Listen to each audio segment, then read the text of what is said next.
Hello one, hello all. Welcome to the Suitors of the Domino Lady podcast, the first and only podcast dedicated to the avenging adventuress of pulp fiction, the Domino Lady.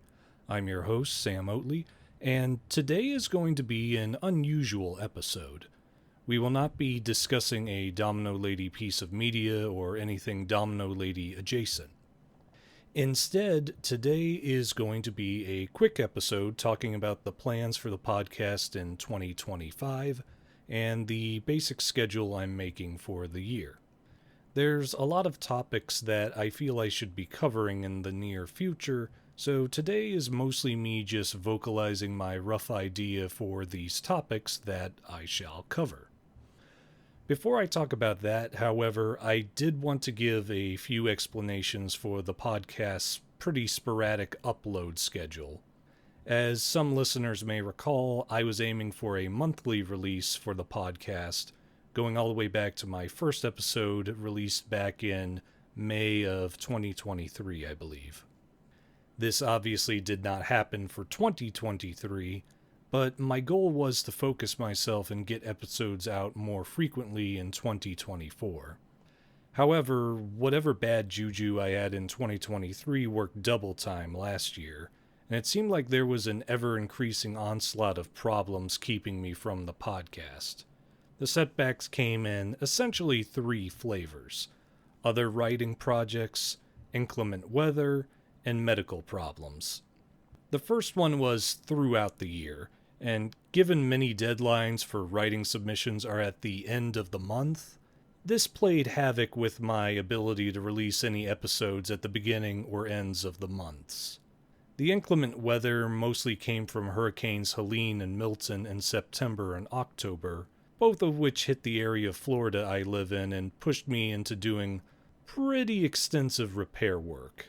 The medical issues were both for me and family members. I caught bronchitis in September that hobbled me for weeks and obviously would make it difficult to record something. And unfortunately, my father got really hammered this year. He caught COVID in June, pneumonia in November, and suffered atrial fibrillation in December. As anyone with an elderly parent can understand, focusing on my father's health and taking care of him ate up a lot of time, and really didn't leave me with much of a mindset to focus on this podcast. I don't say all of this to list off excuses, but just to explain why the podcast didn't upload as frequently as I'd promised originally. A lot of it was poor planning on my part, though all the bad luck in the latter half of this year certainly didn't help. Part of my goal for 2025 is to start putting out more content consistently, instead of having months-long breaks between episodes. And given the events coming up this year related to the Domino Lady, there will be plenty to talk about. So with all that said, what are the actual plans for 2025?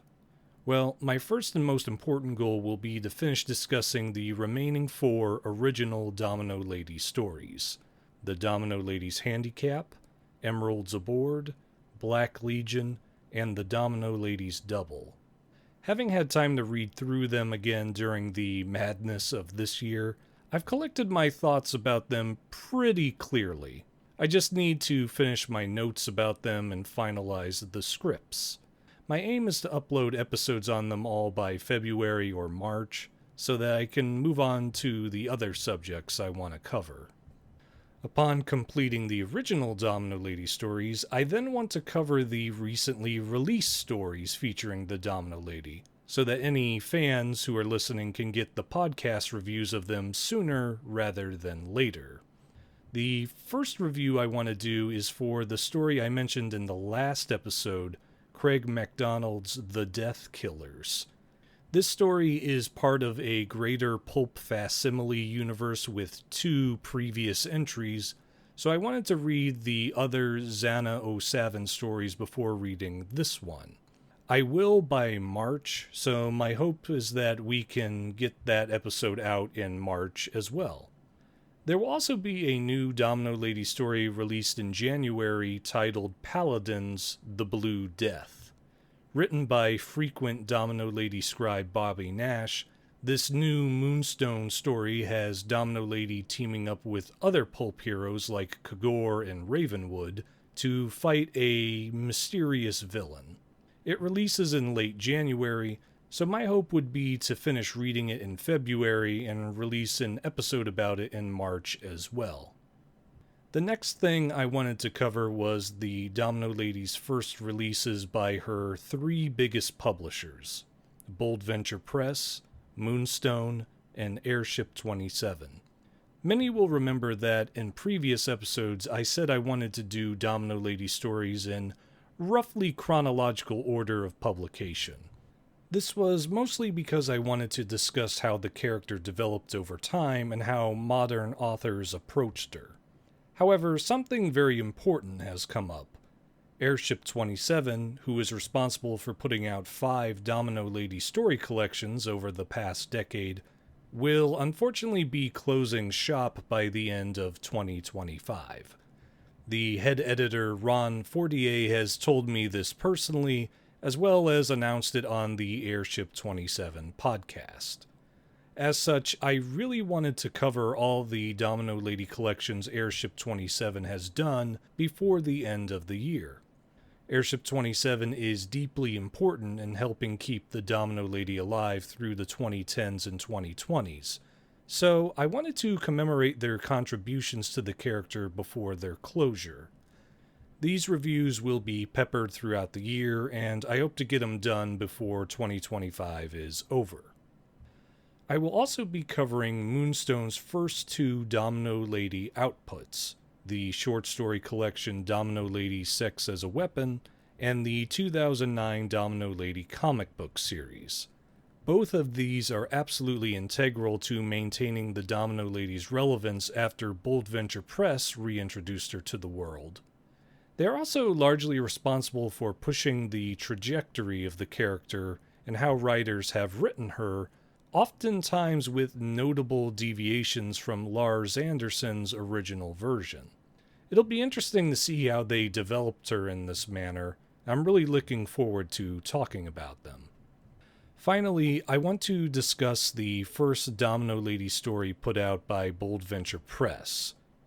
This story was not in the paperback version of Compliments of the Domino Lady, but only in the collector's editions of that same book. Written by famed artist Jim Steranko, Aroused, the Domino Lady was the first major new story featuring the Domino Lady in over a decade. Published 5 years before Moonstone's first contribution to the character, this was a more fleshed out origin story for the Domino Lady, and Steranko adds some interesting ideas to the Domino Lady mythos that some writers still play with to this day. Another notable Domino Lady release I'll cover is the 2 1990s comic book limited series released by Eros Comics and created by Ron Wilbur. These were the first attempts to bring the Domino Lady back from over 50 years of obscurity, and in a way that did not sanitize her for general audiences. They obviously did not succeed the way Bold Venture and Moonstone managed to succeed with the character, given that Eros did nothing with the Domino Lady afterwards and no other publisher approached her for the rest of the 90s. These 2 series are interesting to talk about regardless, and I do want to give them their due this year. So those are all the Domino Lady media I'll be covering this year. However, while most of 2025's discussions will be on said Domino Lady material, there are a lot of subjects I want to talk about that aren't directly related to Domino Lady, but which I'd argue she did influence in some way. There is such a big gap between the last original Domino Lady story in 1936 and her attempted comeback in 1990 that looking at the media influenced by her is practically the only way we can examine her during most of the 20th century. The most notable examples will be certain comic book heroines, like the Blonde Phantom and Phantom Lady, who are the 2 characters I deemed daughters of the Domino Lady in previous episodes.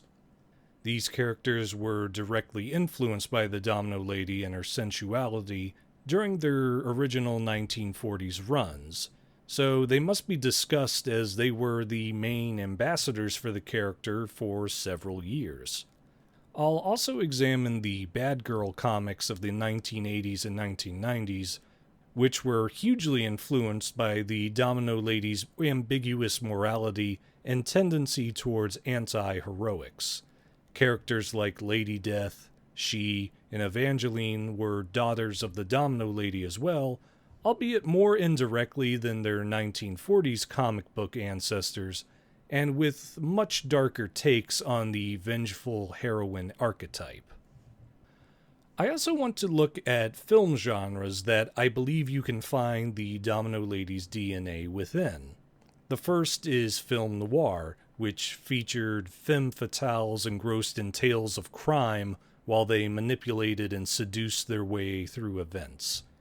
It's something definitely very Domino Lady-esque, to the point that many modern Domino Lady stories have blatant noir references in their style and even plots, Domino Lady Noir being the most blatant. You must understand film noir on some level to understand the Domino Lady, especially modern renditions of her, so we will definitely be talking about this genre in the near future. I also will touch on another film genre, the erotic thriller films of the 1980s, 90s, and 2000s, which were essentially the spicy mystery stories magazine brought to life. The sensuality featured in Domino Lady stories and other spicy magazine tales, often obscured by certain methods of censorship, were now explicitly shown. And these erotic thrillers may have been responsible for jump-starting interest in the Domino Lady once again in the 90s and 2000s. Likewise, film noir was one of the primary inspirations for erotic thrillers, so we have to talk about noir to understand them as well, and how both influenced the Domino Lady over the decades. On the topic of cinema, I also wanted to talk about specific films related to the Domino Lady. Unlike other pulp heroes like The Shadow or Doc Savage, the Domino Lady has never had an official cinematic outing. This is due to a variety of reasons, from her obscurity as a character to being created for a softcore magazine that moral guardians would never want to see on the big screen. However, I make the argument that there are several films that work as unofficial Domino Lady movies, in the sense that they feature sensually charged heroines as the main characters and capture the thrilling tone of the original Domino Lady stories. I want to cover 3 of those films this year: the 2004 Catwoman film, the Black Scorpion movie, and maybe its sequels, and Zorrita, Passion's Avenger. Catwoman 2004 experienced its 20th anniversary this past year, so I wanted to talk about it more in depth and provide a retrospective on a film that has largely been mocked by critics and audiences. I've even bought the tie-in comic book and novelization of the movie just to learn as much about the production as I can. The Black Scorpion franchise will be discussed since it was very dominant in the 1990s and is one of the more successful female-led superhero franchises. Created by legendary B-movie producer Roger Corman, Black Scorpion was essentially the biggest female superhero on TV for a time, and definitely more risque than most other mainstream heroines got. The final film, Zorrita, Passion's Avenger, is definitely the least known of these 3 films, as it was a one-off release and not part of a wider-known franchise. It was released by the infamous film studio Full Moon Pictures, best known for the horror series Ghoulies and Puppet Master. Zorrita is about a female parody of Zorro who gets into, shall we say, explicit escapades with the local men and fights for the liberation of her people. In case you couldn't guess by the cover, this is more a softcore movie than a Zucker's Brothers style parody, so there's more nudity than deep philosophy in this movie. I wanted to discuss it, however, since Zorro was actually one of the main inspirations for the Domino Lady, and Zorrita is more willing to dip into the sensual nature of its heroine than most other superheroine movies. Speaking of Zorro and inspirations, if I have time this year, I would also like to examine Madame Madcap, a heroine from a 1919 story by Zorro creator Johnston McCulley. She may be the biggest inspiration for the Domino Lady that we know of, and she was reprinted multiple times before the Domino Lady's creation. So examining her is very important to understanding where Lars Anderson's inspiration for the Domino Lady may have come from. I also would like to cover spicy Zeppelin stories by Will Murray, an attempt to create a lost spicy pulp magazine. It's really just different spicy stories featuring Zeppelins that Murray wrote in the 80s. It only had a few copies for several decades after its original release, but Will Murray recently re-released the collection, so it's much easier to get nowadays. Oddly enough, there is a Domino Lady story featuring a Zeppelin as the main setting, so I'm curious to see if there's any similarities between that story and any of Will Murray's tales. Finally, if I can manage it, I want to try doing interviews with various Domino Lady creatives. This can include any authors or artists who have done books with her, or editors and publishers who have published Domino Lady books. Many of the folks responsible for the Domino Lady's resurrection in the late 2000s are still with us, so I'd like to have a chat with them about their role in promoting her and keeping her alive for the next generation. So that is my rough outline for 2025. I do not expect to get around to all of these subjects, but I wanted to get them out there so I could motivate myself to start working on them. I'm still aiming for a monthly release schedule, though I may dip into a twice-a-month release schedule if I'm especially productive. The podcast will definitely be more productive this year than it has the last 2 years, I can guarantee you that. I'll also be attempting to do a few of the things I mentioned in the last episode, like unboxing my Domino Lady figure from Fison, and finding video game modders who can help mod Domino Lady outfits into certain video games. I'm especially hoping the upcoming Grand Theft Auto 6 will have plenty of mods, considering the playable character will be female. And I very much like the idea of robbing the scum of Vice City while dressed as the Domino Lady. I'm also going to try and get a vendor stand at Pulp Fest 2025 this year. Given the Domino Lady's 90th anniversary will be happening next year in 2026, I really want to dip my toes into the pulp convention scene again, and see if I can help promote some more content with her. Perhaps there could be a panel about the avenging adventuress in the near future? All the more reason to increase my productivity with the podcast. Well, that is pretty much it in terms of 2025 plans. Before we go, I wanted to do 3 quick shout-outs to publications that have helped us along. The first is The Shadowed Circle, a cultural magazine I work for that examines the pulp character The Shadow. We just released our 7th issue, which has a wide variety of articles about the Knight of Darkness and his various iterations. You should definitely check out the magazine and subscribe if you're a Shadow fan. Our website and social media pages will be in the description. I also wanted to shout out 2 publications that are featuring advertisements for us in their pages.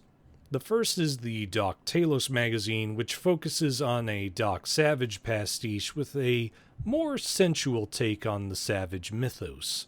You should definitely check them out if you'd like to see a more adult-oriented Doc Savage character. Basically, think Philip Jose Farmer and you've got an idea of what to expect. The second publication is the science fiction fantasy magazine Sursova, which featured an ad of ours in their winter issue released just last month. I've been reading them for several years now, both their magazine and their other book publications, and they're a wonderful sci-fi fantasy publisher that harken back to pulp-style writing. I will post links to both Doc Talos and Cersova's websites and social media in the description.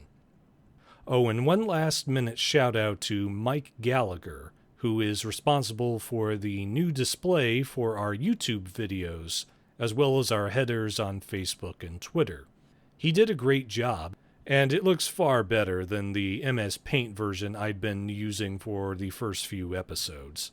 You can find him at the Twitter link below if you'd like to hire him for any digital design or artwork that you may need. Alright, so that will be all for now, so I'm going to sign off. I hope you all have a happy new year. Thank you very much for watching, and good night to all you suitors of the Domino Lady.